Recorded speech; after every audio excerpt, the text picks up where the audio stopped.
So we're likely to see a repeat of the protests that have taken place around the world this weekend.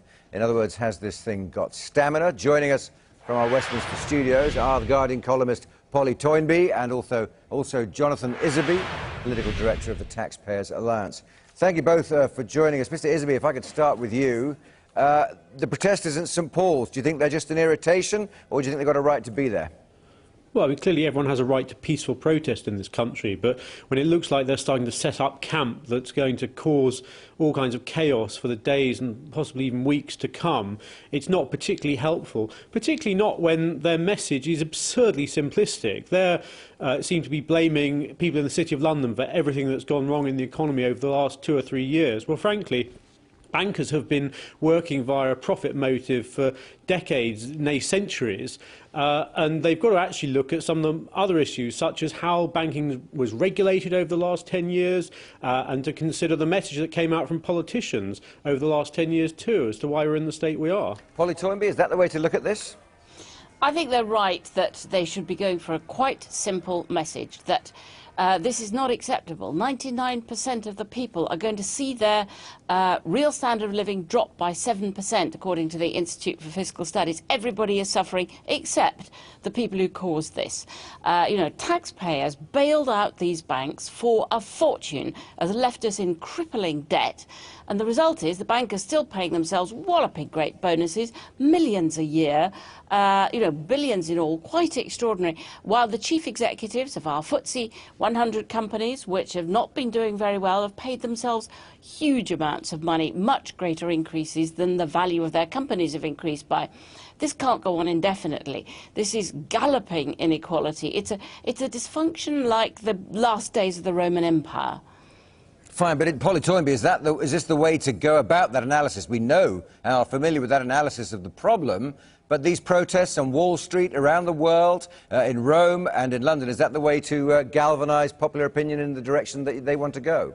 Well, would you be talking to us now at the very top of the news if they weren't out there in their tents? They may look like, raggle-taggle lot of protesters, but the truth is they've got people talking. This is happening everywhere, in every capital, from Sarajevo to Hong Kong to not Hong Kong to Tokyo to right across Europe, everywhere. People have come out with just the gut feeling there has to be a better way. This can't be the right way. It cannot be that the rich can go on getting extravagantly richer, the top 1%, while the vast majority of the people can feel in their pockets that everything's getting worse from them, saddled with heavy debts, 14% fuel price rises.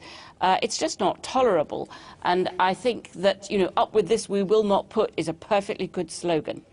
I think we're so careful here not to go into the realms of just bashing capitalism, which is effectively what Polly has just been doing and what a lot of the protesters appear to be doing outside. Capitalism is the system which over the past century has every generation doubled people's wealth. It's the system which has put clothes on those people's backs, doubtless with designer labels as well. And we've got to be careful not to condemn that system, but to look at specifically the regulatory framework around the City of London, which clearly wasn't right a few years ago. And the previous government needs to look at itself and ask questions as to whether it had done the right things in the city with regard to that. But as to the wider question, the people now protesting, evidently during the course of next week, will do far more good for the economy if they were to start working and doing something useful to get the wheels of the economy turning, rather than disrupting the City of London over the days to come. How dare you say if they should be working? 1 million young people are out of work. A lot of them are graduates. A lot of them are willing to work as interns for nothing at all, with nowhere to live and no money to live on. The idea that these are idle, feckless, useless people. You call yourself the Taxpayers Alliance. If you stood for taxpayers, you'd be out there with them, campaigning against the amount of taxpayers' money that has been spent propping up banks that give nothing back, holding back their money, not lending to small businesses as they said they would, quantitative easing, we're going to have another lot, all the money poured into their pockets, they hold on to it. It isn't about anti-capitalism, it's about bad capitalism. We know perfectly well that the countries with good capitalism, such as the Scandinavian countries, where there is very strict regulation, a much fairer distribution of wealth, also have much stronger economies than ours has ever been. We have one of the worst capitalist systems in the world. because we've lost out in every way. Perfect. I'm saying there has been problems with regulation over the last decade, but we need to look at those, work out what went wrong, and decide how to move forward from there, rather than being incredibly generalistic about bankers are greedy, capitalism is bad, and let's try and stop the system. Well, we've had nothing from the Taxpayers Alliance except support for the very, very rich, support for the city, support for the big business that sponsors you, that pays for you because you're a Conservative Party front movement. We've had nothing from you about standing on the side of median families on median wages who are really, really suffering, and it really matters. And this is going to spark something much more than you quite realise.